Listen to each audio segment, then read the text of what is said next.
primera diapositiva.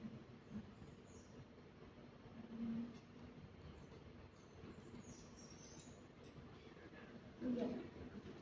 Bueno, entonces comenzamos con el avance de la materia, inflamación y reparación de los tejidos. Antes de continuar con el tema, ¿alguien me puede dar una definición de qué es la inflamación? ¿O qué es lo que entiende por inflamación?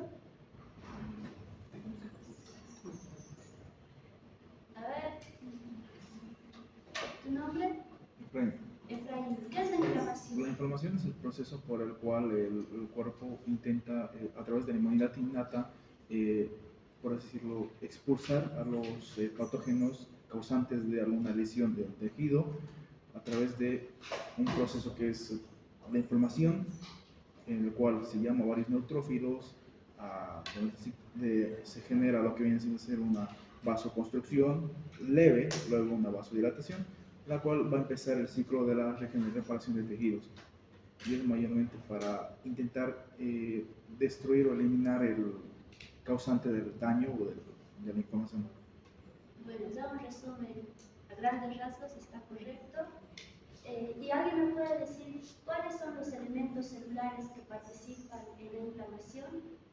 ¿Qué células participan en la inflamación? A ver, comenzando desde ¿qué células participan en la inflamación? ¿Qué células participan en la inflamación? ¿Los macrófagos? Ya, macrófagos. Y solo los macrófagos participarán. Leucocitos, Neutrófilos, mastocitos, linfocitos, mastocitos, monocitos, bueno, toda la familia de los glóbulos blancos, pero ¿participarán solamente los glóbulos blancos? no, ¿Qué células más participan? Ya, plaquetas, plasma, correcto. ¿Quién más participa en la inflamación? Bueno, después de esta charla se van a dar cuenta que en la inflamación no solo participan los glóbulos blancos y plaquetas, sino otras células más. Siguiente. Entonces, ¿qué es la inflamación? La inflamación no es algo malo, más bien es algo bueno. La inflamación es una reacción local, ¿no? También conocida como síndrome local de adaptación. ¿Para qué nos sirve?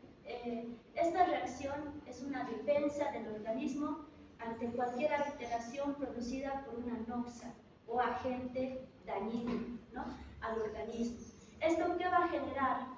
Una respuesta del organismo inmunológica, ¿no?, local inmunológica. Si bien el término define que es una reacción local, tenga mucho cuidado con la inflamación, porque si esta no se logra controlar, la inflamación se puede convertir en sistémica.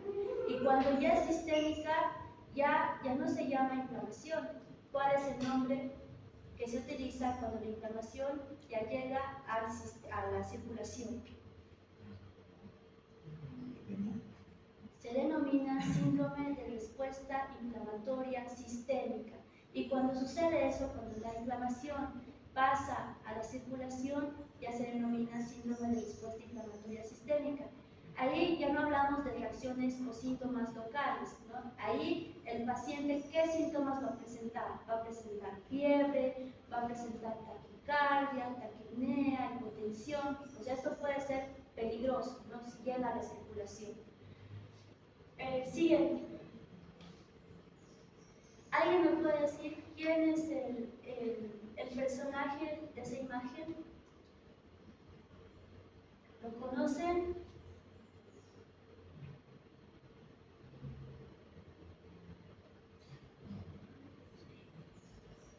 Este personaje fue quien describió los síntomas de rubor, dolor, color y tumor. Es Paracelso, ¿no? Fue quien describió los síntomas locales de la inflamación. Fue quien dijo que en la inflamación vamos a encontrar rubor o también enrojecimiento, ¿no?, calor, tumor o tumefacción, ¿no? Y esto lo describió un siglo después de Cristo.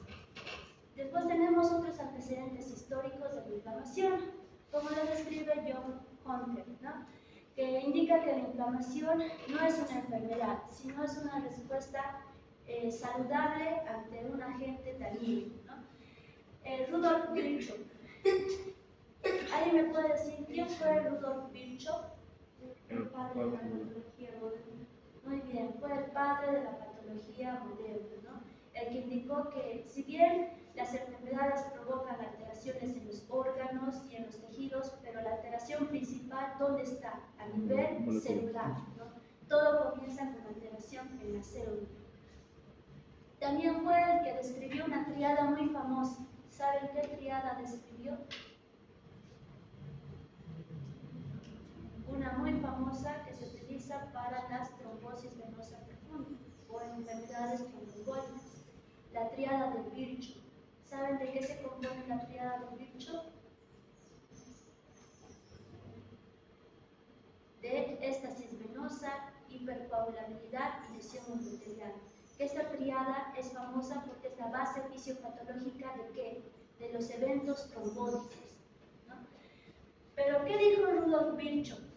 Indicó que ante una reacción o lesión quística previa, aparte de estos 4 elementos que ya describió Paracelso, agregó otro elemento, que es la pérdida de la función. Es decir, cuando sucede un evento inflamatorio, ¿qué existe? Dolor, rubor, calor y enrojecimiento y también pérdida de la función, es decir, limitación funcional, ¿no? Y por último tenemos a otro autor que es Thomas Lewis, que también indicó que no solamente son las células que participan en el proceso inflamatorio, sino también que hay otros elementos que funcionan como mediadores. ¿Y cuáles son? El tejido conjuntivo vascular. Como ustedes mismos lo comentaron, indicaron que va a haber vasodilatación y vasoconstricción de las arteriolas. Siguiente. Entonces, ¿cuál es la función principal de la inflamación? Es eliminar la agresión patogénica, ¿no? Patogénica y borrar los componentes quísticos dañados, ¿no? Una vez que elimina el patógeno, tiene que restaurar ese tejido, tiene que repararlo con tejido nuevo y permitir que tenga su funcionalidad normal. Y estas son las 4 fases de la inflamación en general, ¿no? No suceden. Esto está descrito de manera que para una mejor comprensión, pero cuando sucede un proceso inflamatorio, suceden los 4 al mismo tiempo, o uno inmediatamente del otro. No es una etapa termina, luego ingresa a la otra, no pueden estar superpuestas. ¿Y cuáles son las fases de la inflamación? Iniciación, amplificación, destrucción y finalización, o reparación. Siguiente. Y bueno, la primera fase de la iniciación, esta también es denominada la inflamación aguda, ¿no? ¿Qué va a suceder en esta fase? Los activadores del tejido dañado van a estimular la quimiotaxis, van a generar citocinas y quimiosinas que ayudan al reclutamiento de células, ¿no? Es decir, en el sitio de lesión inflamado, en el sitio de lesión inicial, van a llegar neutrófilos o polimorfonucleares. Antes de hablar de neutrófilos, primero hagamos una breve descripción de cómo se compone la sangre. ¿Cómo se compone la sangre blanca? ¿Cuántos tipos de células blancas conocen o tipos de leucocitos? ¿Cuáles? Ya hay, sí existe esa clasificación de granulares y agranulares, ¿no? Pero hay otra que es más importante. ¿Por qué les digo? Porque posteriormente voy a usar bastante nomenclatura de polimorfonucleares y ustedes deben saber a qué se refieren los polimorfonucleares. ¿A qué se denominan polimorfonucleares y mononucleares? ¿Cómo se dividen los leucocitos?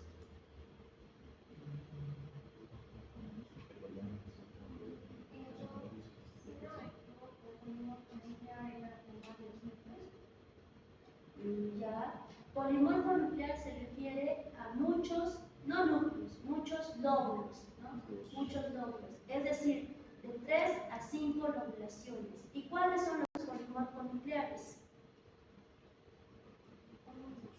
¿Qué células son los polimorfonucleares? ¿Cuántos tipos de leucocitos conocen? A ver, ¿qué tipos de leucocitos conoce?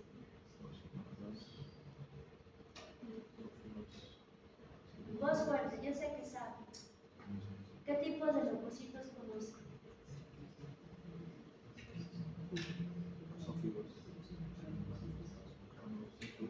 ¿No conocen a los leucocitos? Bueno, por basófilos, Ya, basófilos, eosinófilos, neutrófilos, neutrófilos, granulocitos, linfocitos, granulocitos. no, linfocitos y monocitos. De esos 5, ¿cuáles son polimorfonucleares?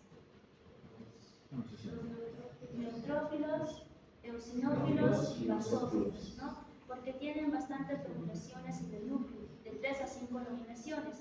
¿Y los mononucleares cuáles vendrían a ser? Los linfocitos y los monocitos. El monocito en la circulación, cuando pasa al tejido, ¿cómo se lo denomina al monocito?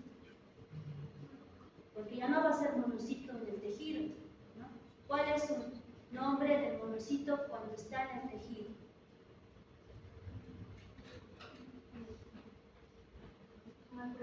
Macrófago, ¿no? Son términos que ustedes deben saber cómo se emplean correctamente. No van a encontrar monocitos en el tejido, lo que van a encontrar son macrófagos, ¿no? Que son monocitos especializados. ¿Y qué hace un macrófago? ¿Cuál es la función principal de un macrófago?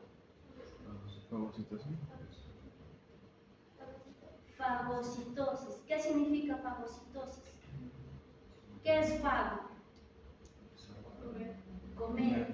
Citosis, células. Comer células, ¿no? Se encargan de la destrucción de las células patógenas a través de la fagocitosis, ¿no?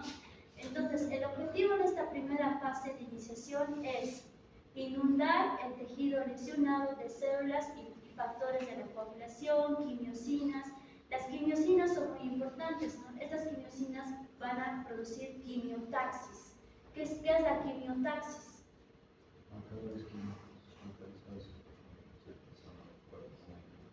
¿Y cuál es la función de la quimiotaxis?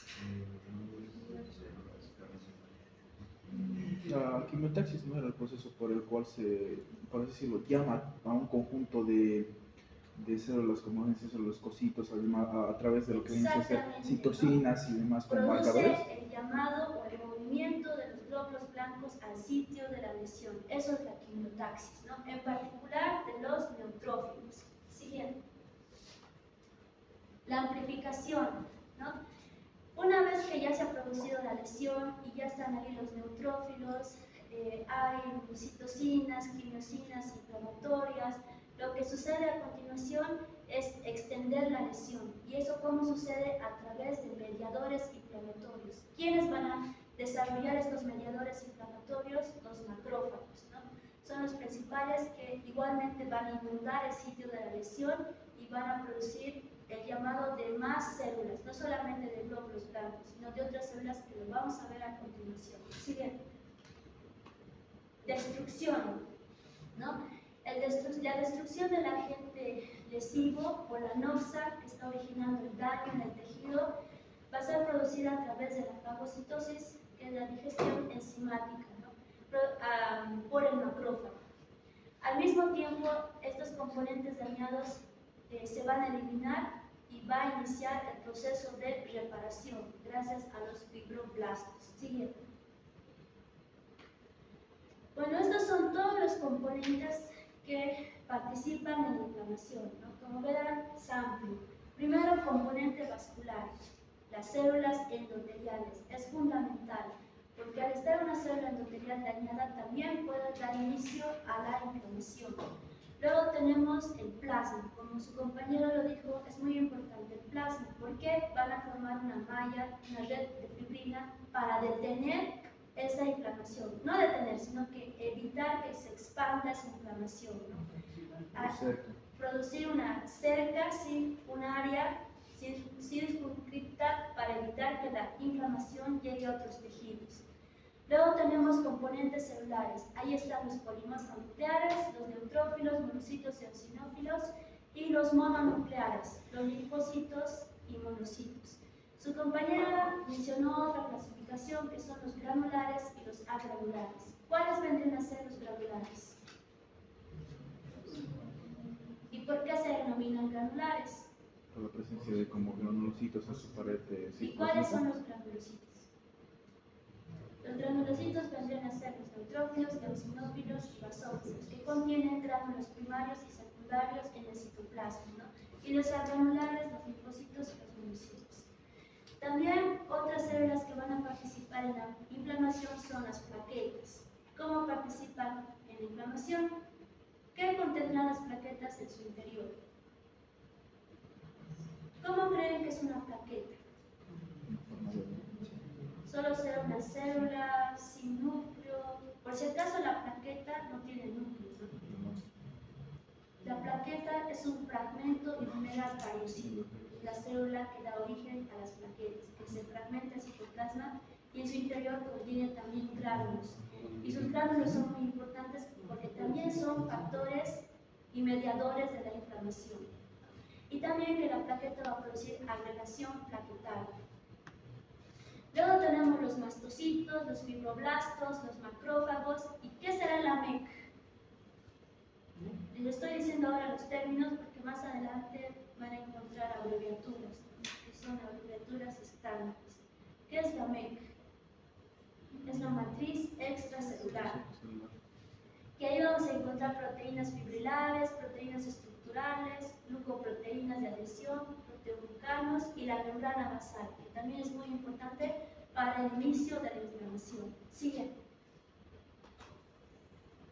Bueno, la finalización de la inflamación, que vendría a ser la última etapa, donde ¿qué va a suceder? Si la noxa o el tejido dañado se ha recuperado y se ha logrado controlar y eliminar esa noxa o las bacterias que estaban atacando ese tejido, entonces se va a ingresar a la fase de reparación celular. Bueno, aquí es una etapa fundamental porque aquí se tiene que restablecer todo el tejido dañado, eliminarlo y dar origen a un tejido nuevo y nuevamente que ese tejido tenga la función que antes cumplía. Sigue. Bueno, comenzamos con la fase de iniciación, ¿no? Aquí inicia todo. ¿Cómo inicia un proceso inflamatorio? Por si acaso, todo lo que voy a hablar a partir de ahora es de la inflamación aguda, ¿no? La inflamación crónica, vamos a hablar un poco, pero está más enfocado en la inflamación aguda. La inflamación comienza con un daño directo en la membrana celular. Tiene que haber un daño directo. ¿Cómo se produce este daño directo? Mencióname agentes que puedan producir un daño en las células. ¿Cómo se produce el daño en las células? ¿Qué agentes pueden dañar una célula? La membrana celular.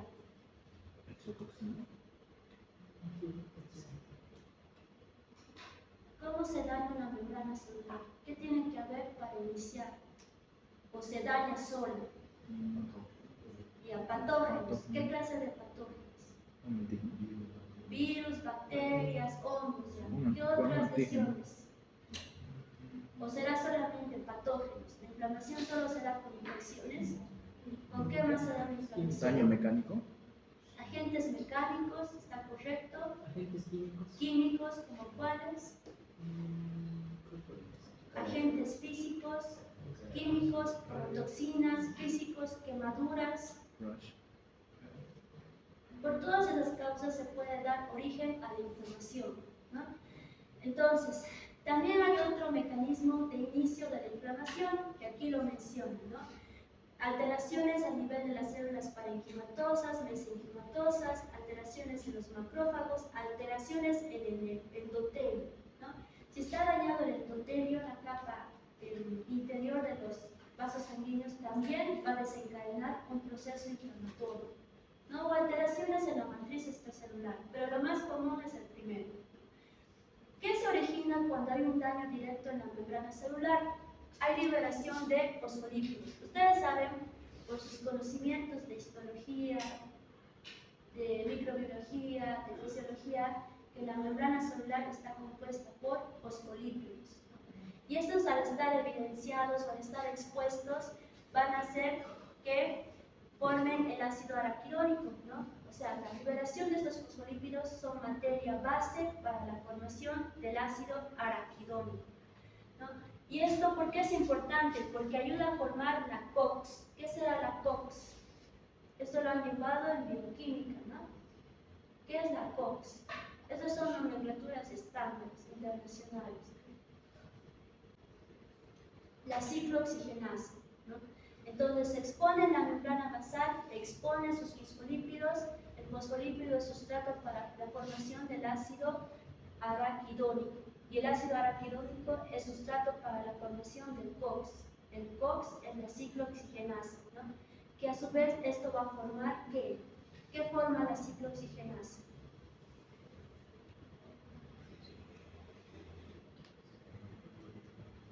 Las prostaglandinas y el tromboxano A2. Entonces la COX es sustrato para la formación de las prostaglandinas y el tromboxano A2, ¿no? Y también de leucotrienos y lipoxinas. A su vez, la liberación de fosfolípidos también ayuda a la formación de ¿qué? ¿Qué será el PAF? En específico, ¿no? La fosfolipasa A2 va a ayudar a formar el PAF y nuevamente más ácido araquidónico. ¿Qué será el PAF? Es el factor activador plaquetario, ¿no? Aquí, con toda esta fase de iniciación, ¿qué se está formando? Los mediadores inflamatorios son los que van a estimular a que en el sitio dañado recluten más células blancas, glóbulos blancos y también otro tipo de sustancias, ¿no? Siguiente. Entonces, estos compuestos químicos, tanto la PAC, el factor activador plaquetario, las prostaglandinas, los leucotrienos, el tromboxano A2, van a tener una acción a nivel vascular. ¿Y cuál es su acción? Lo que ven ahí, vasodilatación y vasoconstricción. Pero no es, su compañero mencionó la vasoconstricción, pero no es vasoconstricción total, ¿no? Como ahí lo indica, hay vasodilatación arteriolar precapilar, ¿no? Antes que llegue al tejido, y hay una vasoconstricción venular postcapilar, es decir, vasodilatación de la sangre que llega al tejido y vasoconstricción de la vérula o de la vena que sale del tejido, ¿no? Va a existir una vasoconstricción postvenular, una vasodilatación precapilar. ¿Con qué objetivo? ¿No? Con el objetivo de disminuir el flujo capilar, que sea lento y turbulento, ¿no? Esto va a originar también que se aumente la permeabilidad capilar, ¿no? Para que puedan escapar esas células que están en la circulación, los leucocitos puedan llegar al sitio de la inflamación, ¿no? Entonces, este flujo lento y turbulento va a incrementar la presión hidrostática capilar. Va a existir una fuga de líquido tisular, es decir, líquido del plasma va a extravasar hacia el tejido, ¿no? Esta fuga de líquido se lo conoce como edema. Es por eso que en inflamación uno de los signos importantes es el edema o tumefacción, ¿no? Luego, esta fuga de líquidos al sitio lesionado va a originar que no solamente se fugue líquido, sino también quimiosinas y citocinas, que van a amplificar esta respuesta de la inflamación. ¿Cómo la amplifican? Generando más prostaglandinas, tromboxanos, leucotrienos, y estos son los responsables de la activación macrofágica de los macrófagos. Y una vez que los macrófagos se activan, ¿qué van a liberar? ¿No? El macrófago activado va a liberar interleucina 1, interleucina 6, factor de necrosis tumoral y más quimiosinas, sobre todo aquellas que originan quimiotaxis de más monocitos, ¿no? Para que vengan al tejido dañado, es decir, origina quimiotaxis de macrófagos al tejido dañado, ¿no? Entonces, hasta aquí podemos explicar por qué hay edema o tumefacción en una inflamación. Es por la extravasación de líquido hacia el sitio lesionado, porque hay un aumento de la permeabilidad capilar, aumento de la presión hidrostática capilar y hay una vasodilatación. Sí. Bueno, también hemos visto que se va a activar el PAF, ¿no? ¿Qué es el PAF? Factor de activación plaquetaria. Factor activador de plaquetas, ¿no? Este factor activador de plaquetas activa las plaquetas capilares que van a estar congestionadas en el sitio afectado, ¿no? Estas plaquetas, como les expliqué en un inicio, en su citoplasma tienen gránulos densos, ¿no? Que van a ser liberados de granulados y que van a liberar histamina, serotonina y más tromboxano, ¿no? Esto que origina mayor permeabilidad capilar, mayor escape de proteínas de la matriz extracelular, aumento de la presión capilar hidrostática, mayor salida de líquido, es decir, mayor edema en el sitio de la lesión, ¿no? También se va a activar, como su compañero lo mencionó, también se activa la cascada de la coagulación, los factores de la coagulación. Primero, el primer factor que se va a activar es el factor de Ageman o el factor 12. Y también se va a activar el complemento. ¿Con qué fin? De quimiotaxis, con una actividad quimiotáctica que va a llamar a mayor cantidad de células, va a encontrar mayor cantidad de células al sitio de la lesión y también va a activar la cascada de la coagulación. El objetivo de activar la cascada de coagulación es que se produzca la malla de fibrina, ¿no? La malla de fibrina para evitar que esa inflamación local se transforme en una general, ¿no? Para que se cerque esa área lesionada. Y también va a originar mayor movimiento de los polimorfos nucleares. Ahora conocen cuáles son los polimorfos nucleares. Si bien los neutrófilos son las células principales que van a acudir, pero también pueden estar presentes otro tipo de células de tipo polimorfo nuclear, como son eosinófilos y basófilos. Y estos polimorfos nucleares y otras células inflamatorias también van a activar las calicreínas, ¿no? Que son potentes vasodilatadores que van a aumentar más la permeabilidad capilar. Siguiente. Bueno, ese es un mecanismo de daño directo en la membrana basal, pero también existe otro mecanismo de activación de la inflamación. Presencia de microorganismos en la matriz extracelular, ¿no? Ante presencia de microorganismos en la matriz extracelular, ¿qué es lo que sucede? Hay exposición de lipopolisacáridos, ¿no? Este material que está en la pared celular queda expuesto. Esto pertenece a la bacteria, ¿no? Han llevado la microbiología que las bacterias en su pared celular tienen el lipopolisacárido, ¿no? Este material expuesto, ¿qué origina? Va a originar activación de los macrófagos, fagocitosis de estos microorganismos, producción de citocinas, sobre todo la interleucina 1, factor de necrosis tumoral. Desde ahora estas interleucinas tienen que ser muy conocidas por ustedes, porque casi en la mayoría de las patologías, las interleucinas las que más actúan son la 1, la 6 y el factor de necrosis tumoral, que son responsables de todo.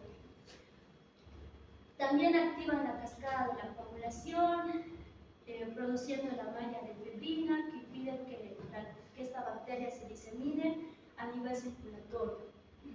Va a originar éstasis sanguínea, que es el estancamiento venoso, mayor incremento de la presión hidrostática capilar y salida de líquido, ¿no? El mismo mecanismo que el anterior. Origina mayor permeabilidad vascular y salida de líquido al tejido lesionado. Siguiente.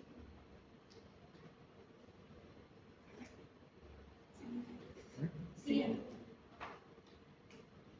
Bueno, entonces, este exceso de líquido, como habrán visto, existen varios factores que incrementan la salida de líquido, pero este líquido es drenado, ¿no? A través del sistema linfático y llega hasta los ganglios linfáticos. Eso sucede normalmente. Y una vez que llega al ganglio linfático, estos antígenos son presentados, ¿no? Son presentados a los linfocitos. Los linfocitos se clasifican en linfocitos B y linfocitos T. Los linfocitos T son los encargados de la inmunidad celular, de las presentaciones de antígeno, y los linfocitos B son los encargados de la inmunidad humoral. ¿Por qué? ¿Qué producen los linfocitos B?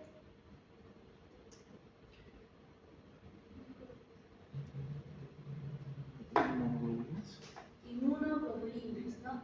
El linfocito B activado plasmática. La célula plasmática es la encargada de la síntesis de las inmunoglobulinas. ¿Cuántos tipos de inmunoglobulinas conocen? Sí. ¿Cuáles son? Para que nunca se olviden, hay un nombre técnico, que es gamma. ¿No? Estas son las 5 inmunoglobulinas que se sintetizan por las células plasmáticas, ¿no? Es muy importante porque estas células plasmáticas, cuando se alteran y se vuelven malignas, secretan estas inmunoglobulinas descontroladamente, ¿no? También podemos encontrar que este aumento de flujo en el sitio de la lesión, en el sitio de la inflamación, va a producir aumento de calor, ¿no? Cambio en la coloración, se torna más rojiza y edema, ¿no? Que estos son los signos de la inflamación: rubor, calor, dolor y tumefacción. Producido por todo esto, sobre todo por las quimicinas y citocinas, se genera la liberación de la bradicimina, que es la responsable del dolor en la inflamación, ¿no? Porque esto estimula los receptores nerviosos, las terminaciones nerviosas que ocasionan el dolor en la inflamación, la bradicimina. Sigue. Bueno, entonces, si todo este proceso inflamatorio ha sido controlado, entonces se procede a la reparación del tejido, ¿no? Pero si la noxa persiste en el tejido lesionado, entonces puede suceder dos cosas: o pasar a una fase inflamatoria crónica o pasarse a la circulación y llegar a un síndrome de respuesta inflamatoria sistémica. Recuerden que el plasma tiene mucho que ver en la inflamación, porque si bien va a ser el responsable de la activación de varias cascadas, entre ellas la cascada de la coagulación, la cascada de las cininas y la cascada del complemento. Siguiente. Entonces, ¿y qué participación tienen las proteínas MEC, ¿no? Las proteínas de la membrana extracelular? Como verán, aquí tenemos la trombospondina, los intercanos, la osteopontina, ¿no? Que son proteínas que se encuentran en la matriz extracelular, que su función básicamente es de quimiotaxis, ¿no? De llamar o reclutar a más células, de quimiotaxis, de adhesión, de señalización, ¿no? Que es muy importante para que esta inflamación se amplifique, ¿no? Siguiente. Y bueno, aquí podemos ver, esos son como tubos, vasos sanguíneos capilares y venulares, ¿no? Eso es lo que sucede en una inflamación. Cuando hay un tejido lesionado, sobre todo la membrana basal o presencia de bacterias en la matriz extracelular, lo que sucede es activación o la fase de iniciación con presencia de neutrófilos en el sitio de la lesión, que van a llamar a más células, ¿no? Van a activar los macrófagos, que van a producir sustancias quimiotácticas, ¿no? Estas sustancias quimiotácticas van a originar la vasodilatación prearteriolar y la vasoconstricción postvenular, ¿no? Con el objetivo de que no se disemine esta infección o esta inflamación, ¿no? Una vez que sucede esto, llegan más células al sitio de la lesión, ¿no? Producción de mayor citocinas, mayor quimiosinas. Hasta ahorita, ¿qué sustancias colaboran en la amplificación de la inflamación? Mencióname algunos quimiotácticos que hemos mencionado hasta el momento.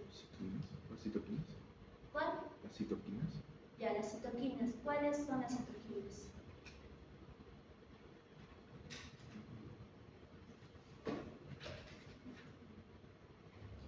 ¿Qué sustancias mediadoras, activadoras o modificadoras de la inflamación que he mencionado hasta el momento? Interleucinas.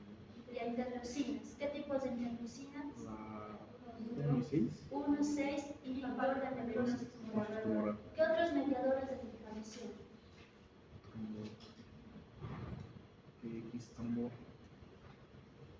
El tromboxano A2 hemos mencionado, las prostaglandinas, ¿ya? La bradicimina, las quimosinas, activación plaquetaria.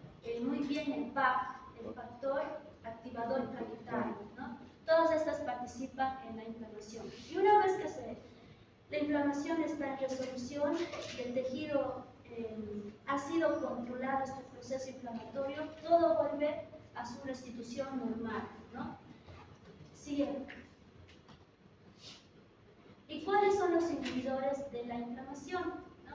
Existen muchos inhibidores, ¿no? Pueden ser igual interleucinas, está la interleucina 10, 11, 12, 13 que reducen al factor de necrosis tumoral, ¿no? Y las que promueven la inflamación son el factor de necrosis tumoral, interleucina 6 y 10.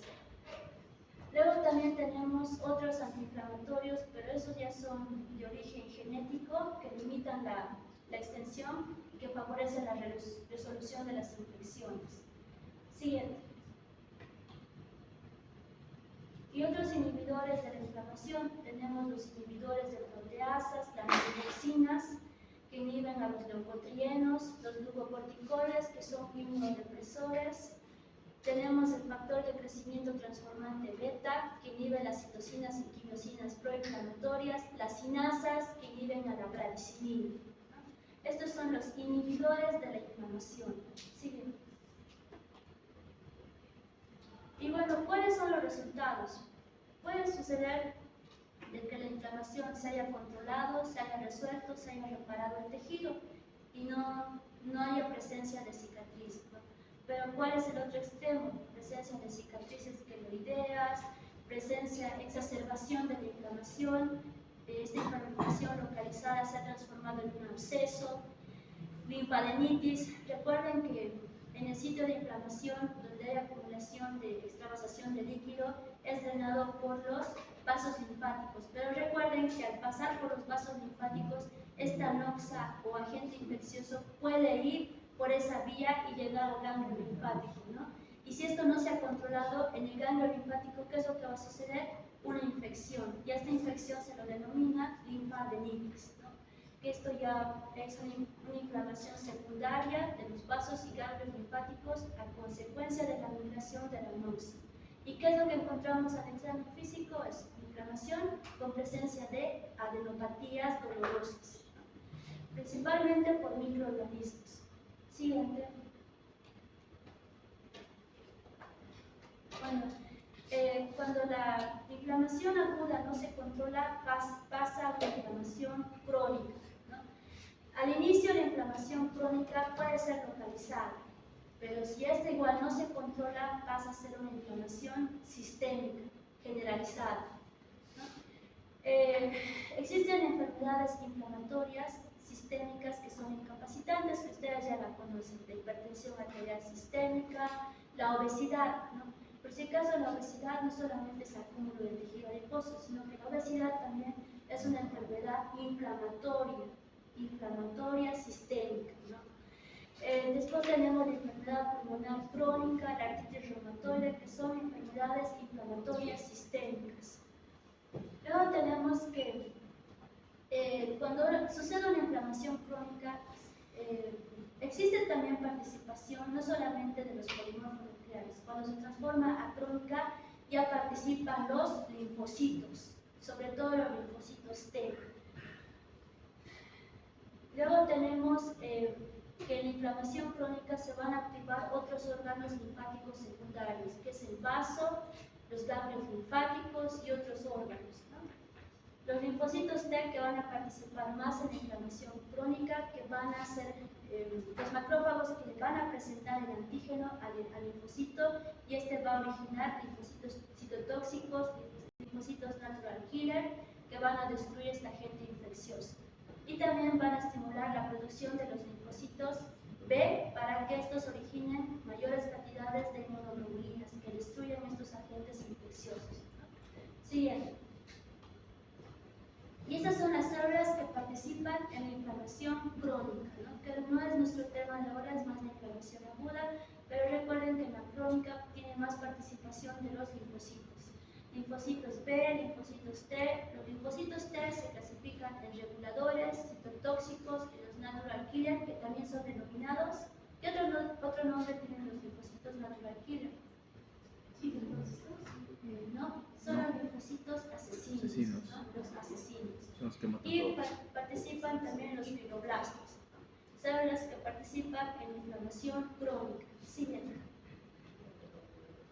Y bueno, cuando esta inflamación crónica no ha podido ser controlada o la inflamación aguda ha sido exacerbada, ha superado todas las respuestas naturales, entonces pasa a la circulación sistémica y ahí se denomina síndrome de respuesta inflamatoria sistémica. Esto es muy peligroso porque la noxa o la agente ya está en la circulación y cuando ya está en la circulación no solamente compromete esas células que hemos visto, sino que también ya llega a comprometer órganos vitales, ¿no? Y si no se controla esto, ya pasa un choque séptico, que eso sí es una emergencia. Si no se actúa, no se da los antibióticos en la hora dorada, el paciente ya no se vuelve refractario al tratamiento y fallece. En esta etapa ya podemos ver síntomas y signos sistémicos, como ser fiebre, vamos a encontrar mialgias, artralgias, malestar general, en general. Luego tenemos siguiente. En este síndrome de respuesta inflamatoria sistémica vamos a encontrar a nivel laboratorial, ¿qué es lo que encontramos? Leucocitosis, ¿no? Leucocitosis, fiebre y estado de choque.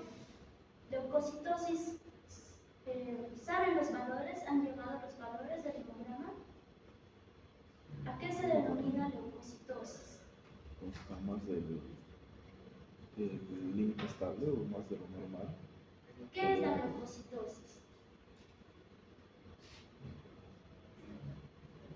Leucocitosis es cuando el número de leucocitos en el sistema se encuentra por encima de lo normal.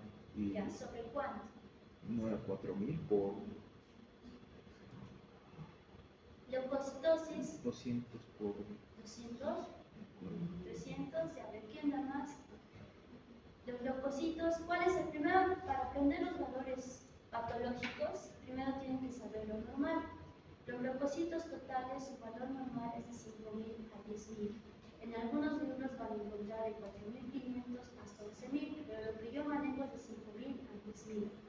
Pasando los 10.000 células por milímetro cúbico, ¿no? Pasando los 10.000 se considera leucocitosis. Debajo de 4.000 es leucopenia, ¿no? Leucocitosis arriba de los 10.000. Entonces va a existir, cuando el proceso ya se torna sistémico, presencia de leucocitosis. Fiebre, estado de choque, ¿no? Cuando el paciente ya está en un estado de choque, ¿qué significa? Que ya hay compromiso vital, es decir, hay hipotensión, hay taquicardia, hay taquipnea, puede haber compromiso, deterioro del estado neurológico, compromiso respiratorio, compromiso renal, o sea, ya la infección se ha descontrolado y está invadiendo a los órganos vitales, ya hay respuesta o alteración de los órganos vitales. También menciona que esta leucocitosis está originada por la presencia de los glucocorticoides, ¿no? Y también de que esta producción de leucocitosis en forma excesiva, la médula ósea es muy sabia, ¿no? Y en presencia de una infección que no se ha controlado, ¿qué es lo que hace? Estimula la médula ósea para mandar más glóbulos blancos al sitio de la lesión, para combatir contra las bacterias, virus o cualquier noxa, ¿no? Pero existe una etapa donde esta médula ósea ya no puede, estos glóbulos blancos ya no van a madurar totalmente, ¿no? Va a mandar a la sangre periférica glóbulos blancos inmaduros. ¿Cómo se denominan los glóbulos blancos inmaduros? Se denominan bandas o callados. ¿Qué es lo que está ahí en la imagen, ¿no? Que eso es una banda o callado, que es un glóbulo blanco inmaduro. Eso es lo que hace la médula ósea cuando existe una respuesta un síndrome de respuesta inflamatoria sistémica, mandan glóbulos blancos inmaduros denominados callados, ¿no? También va a existir una etapa en que la médula ósea ya no va a poder mandar, ya no va a poder formar esos glóbulos blancos. A esta etapa se denomina agotamiento medular y la médula ósea ya no va a tener la capacidad de producir estos glóbulos blancos y entra en un agotamiento y evidenciado en el hemograma se los reconoce como leucopenia, ¿no? Van a comenzar a disminuir los glóbulos blancos, ¿no? Que ya es el otro extremo. Al principio hay leucocitosis, pero si no se controla la patología ya hay leucopenia, ¿no? Y otra forma de evaluar el síndrome de respuesta inflamatoria sistémica es a través de marcadores inflamatorios, ¿no? ¿Cuáles son? El BES y el PCR. ¿Qué será el PCR?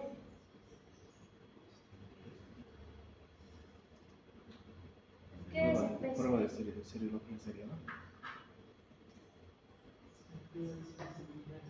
No, la prueba Ahí de dice, ¿no? seriología Proteína C reactiva. El PCR, que es un marcador reactante de fase aguda, ¿no? PCR, fibrinógeno, la ceruloplasmina, que se utilizan bastante en la parte clínica para evaluar si el paciente está con un proceso inflamatorio. Pero el PCR no distingue si es una inflamación de origen bacteriano o no bacteriano. A cualquier tipo de inflamación, el PCR se eleva. Si es un lupus eritematoso sistémico, está elevado. Si es una infección bacteriana, está elevado, ¿no?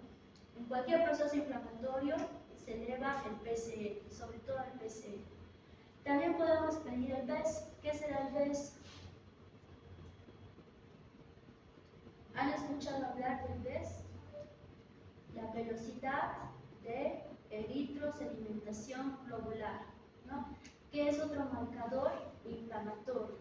¿Alguien sabe en qué consiste la velocidad de eritrosedimentación globular? Esta prueba, ¿han escuchado? ¿No han escuchado? El BES mide el tiempo en que los glóbulos rojos se precipitan en el fondo del tubo, ¿no? Mientras más prolongado sea el BES, significa que hay una respuesta inflamatoria, pero específicamente igual no distingue si es infeccioso o no infeccioso. Simplemente te dice, estas pruebas son inespecíficas, solamente te dicen que hay una respuesta inflamatoria, nada más. No te va a decir si es por virus, bacterias o algo inmunológico, nada. Solo indican que hay inflamación en el organismo. Siguiente. Y bueno, aquí tenemos un resumen de lo que sucede en la inflamación, ¿no? Tenemos el estímulo desencadenante, daño tisular, daño de la membrana celular, que es lo que ocasiona liberación de citocinas, una inflamación en un inicio local. En la inflamación local, ¿qué es lo que presencia de qué célula hay? Principalmente de los polimorfos nucleares, estamos hablando del neutrófilo en un inicio, ¿no? Luego hay presencia de fibroblastos, células mesangiales, hay liberación de citocinas. La inflamación, si no se controla, se torna a una inflamación sistémica, ¿no? Y en la inflamación sistémica, ¿qué va a haber? Liberación de glucocorticoides. Y esos glucocorticoides van a actuar a nivel de la médula, generando mayor cantidad de leucocitos, ¿no? También la inflamación sistémica va a estimular a la producción de los hepatocitos ¿de qué? De reactantes de fase aguda, sobre todo el PCR. A nivel de la médula ósea, ¿qué es lo que se origina? Hay mayor producción de glóbulos blancos, que conlleva una leucocitosis, ¿no? Para que puedan atacar a esa noxa o agente infeccioso que está ocasionando esta inflamación sistémica. Y el sistema inmunitario también participa, ¿no? Recuerden que estas noxas o agentes infecciosos van a ser fagocitados por los macrófagos. Y son estos macrófagos quienes van a presentar ese antígeno que ha sido fagocitado al linfocito, ¿no? Para que se activen los linfocitos T, reguladores, citotóxicos, los natural killer, y también para que los linfocitos B produzcan los anticuerpos, ¿no? En síntesis tenemos una leucocitosis, una activación del complemento y un aumento de las inmunoglobulinas, ¿no? Con todo esto tendría que haber una curación, pero si no, esto ya pasa a una fase de estado de choque por infección, ¿no? Eso ya es más peligroso, es como una etapa donde ya compromete los signos vitales, donde el paciente ya tiene alteración del sensorio, puede tener alteración cardiovascular, alteración a nivel pulmonar, y hay compromiso de los signos vitales, hipotensión, taquicardia, fiebre, taquipnea, dificultad respiratoria. Siguiente. Al anterior. Bueno, hasta aquí con el proceso inflamatorio, ¿no? Esto es muy importante, ¿por qué? Porque a partir de aquí van a ver la mayoría de las enfermedades van a tener de base un proceso inflamatorio, ¿no? Y esto va a originar la patología, ya sea digestiva, pulmonar, trastornos endocrinológicos, trastornos hematológicos. En hematología, la inflamación está muy asociada a la mayoría de las patologías autoinmunes, ¿no? Y como forma de retroalimentación, entonces vamos a hacer un glosario, van a buscar la definición de conceptos específicos para que no se olviden, ¿no? Y lo van a colocar atrás del mapa mental. Glosario de los siguientes conceptos: bradicinina,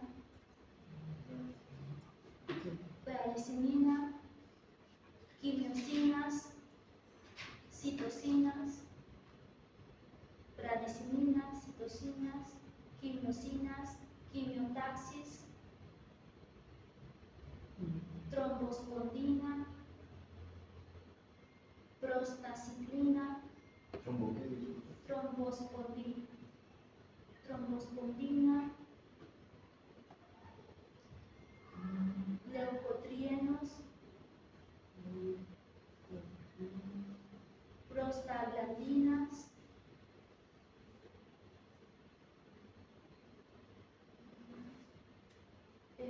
factor activador de plaquetas,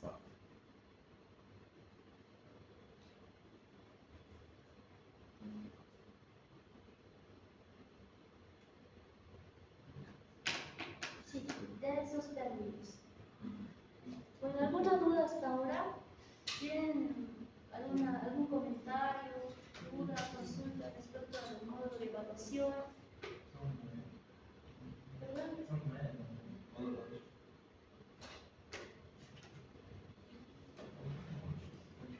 Sí, Los mapas conceptuales o documentales, ¿puedes hacerlos de forma digital? sí, lo pueden realizar de forma digital. ¿No? Recuerden tener un archivador. Si bien yo les voy a practicar en la clase, pero luego tienen que ir acumulando los mapas mentales en un archivador. Sí o sí es un mapa mental. Sí o sí es un mapa mental. Aquí les hacer un conceptual. No, o sea, puede ser un resumen, sí o sí es un mapa mental. Lo que quiero es que les sirva para que estudien ustedes posteriormente, ¿no? Entonces, puede ser un resumen, pero si el resumen es a mano, escrito, no a computador. Sí, puede ser mapa conceptual o mapa mental. Bueno, si no hay más dudas, pueden enviarse.